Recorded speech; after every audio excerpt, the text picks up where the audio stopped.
alright essaawa yonna twandigenda mu lutalo sharinga video ate girayikinge munnange Muhoozi Kainerugaba yavuddeyo n'awooninga Donald Trump omukulembeze wa USA America. Kano kavudde ku nyanjula sharinga video ate girayikinge yavuddeyo n'amugamba nti US si batya eno si Venezuela inze siyenze Maduro inze nina SFC nja kuba mmwe sharinga video nkugambye essaawa yonna wenkoledde video eno ng'era essaawa yonna mwandirabako ku lutalo nga lwa USA kosa ne Uganda yamugambye zenna nina SFC nja kukuba gezoli okwate kubo olinye Uganda. Omanya omuntu abaana atera okufa bagamba awulira. Kati General Muhoozi alabika ebisulo bitandise omusula ebyekkomera. Atandise okweyisa pulezidenti waffe brother. General Muhoozi Bobi Wine si brother wo. Genda maaso ng'otwitinga byobadde ng'otwitinga. Ndowooza kati tutandise okuwulira mbu agenda kutuula mu ntebe agenda kusiba. Naku ntono, just know that. Ndowooza nawe otandise okukakasa nti agenda gituulamu. Naye agenda kusiba. Akatwitinga nkavudde naye baddaye Muhoozi oba bannange olya mmere ki.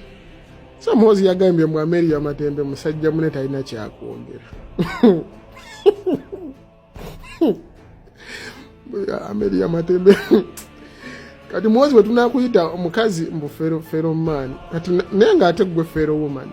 Nze ndaba obambi ogere ntya. Tekawo comment yo Muhoozi na America Matembe bafaanagana oba tebafaanagana. Nze ndaba nga bafaanagana.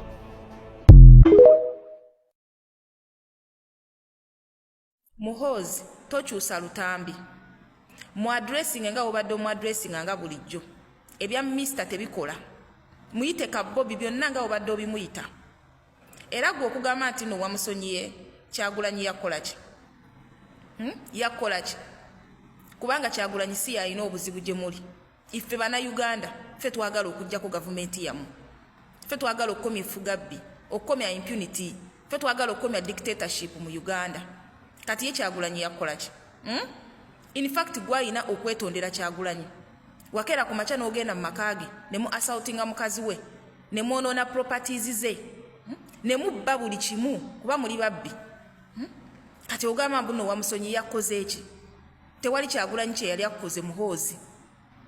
Iffe bana Uganda ffe boyina okunenya kubanga ffe tumusibye ne tumulemerako nti totuvaako kati ffe boyina okunenya. Wabula Kyagulanyi tayina kye yali akozeeko. Kiwulira ekintu ekyo. Ate gwe Muhoozi nze nkulayirira tolaba nti nno binene weewagawaga n'obeera ku Twitter olw'okubanga mmwe muyina emmundu okitegeera mmwe muli mu buyinza osobola tweetinga buli kimu ky'oyagala naye gwe ne kakutanda n'olengera Kyagulanyi ng'obadde otudde mu katebe n'akugwako bugwi.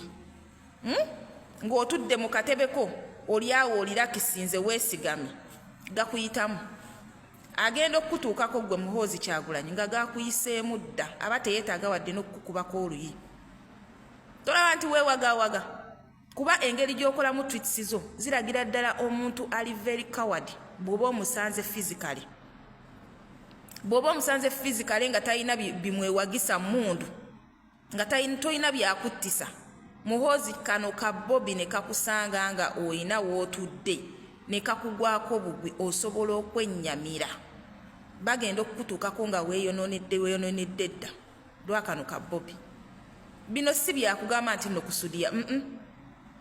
Sisudiya bagayizi gwe wenna ndaba sisudiya ne Muhoozi naye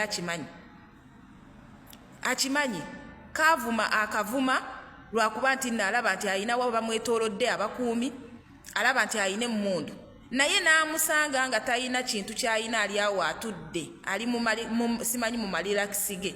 Kyagulanyi n'ava eri n'amusanga Muhoozi n'akkiriza nti ono ye Bobby. Pressure we zitamukuba gamuyitamu. Era bino bye mweyogeza mbu simanyi wamusonye toyina kyo wamusonyiye. Omusajja akyabalumya mutwe. Omusajja yabakunamizza ate buli kaseera ayongera okubakunamya. Mugamba muyina ebitongole ebikessi. bikola ki oba tugambe nti nno yali naye mu control half of it namwe muri mu control half of it eyabakesi bamu. Tetugenda kussa mukono wansi, tetugenda kussa mukono wansi Muhoozi, tugenda kugussa nga tumaze okuvuunika kigavumenti kyammwe wansi teri kirala. Tetugenda kussa mukono wansi, tugenda kulekeraawo kubyogerako, tetugenda kulekeraawo. Twatandika dda tetusobola kukoma wakati. Duno olugendo tulina okulutuusa gye lulina okutuuka nga tuvuunise kigavumenti kyammwe oba kitya oba mutuuse bameka oba ffe tunaaba weetuli oba tunaaba tetukyaliwo, naye tekigenda kukoma kati. Twatandika dda tetusobola kukoma wakati. Duno olulimbi tulina okulugusa gye lulina okukoma nga tuvuunise kigavumenti kyammwe ku ttaka. Oba nze nzekka alaba nti nno ono Katemba gwe tulimu atali musasulire?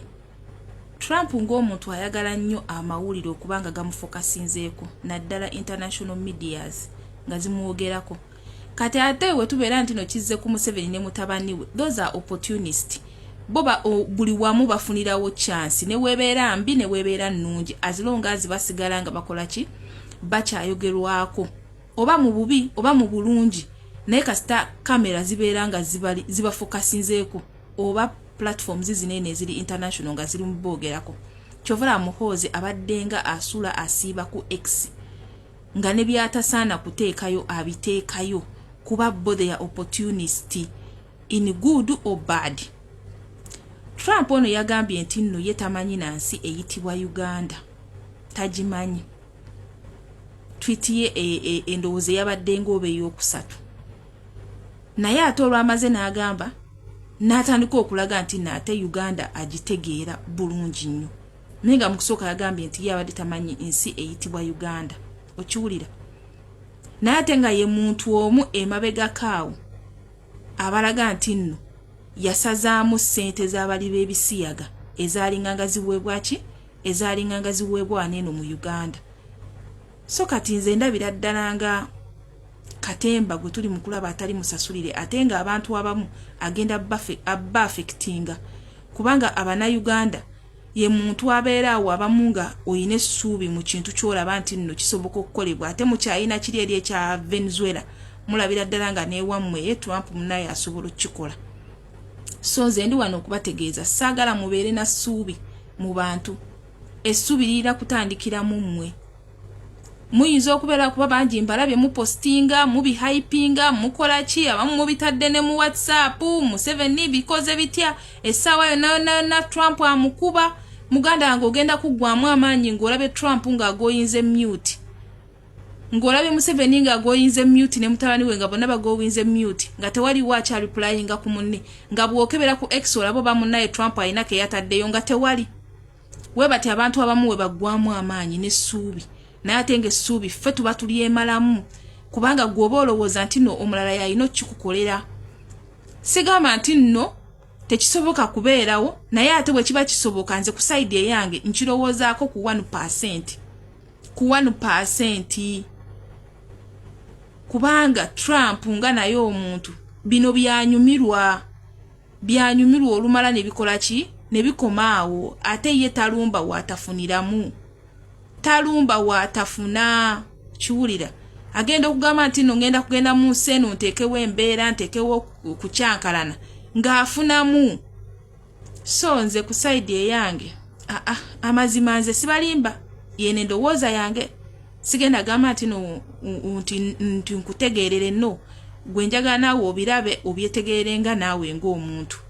Nze ku sayidi eyange ndabira ddala ng'ono comedy gwe tulimu atali musasulire agenda okugira just olunaku lumu obeere nga tukyaddamu kubawulira nga buli omu asindikira munne tweets ezikangakanga ezikola ki.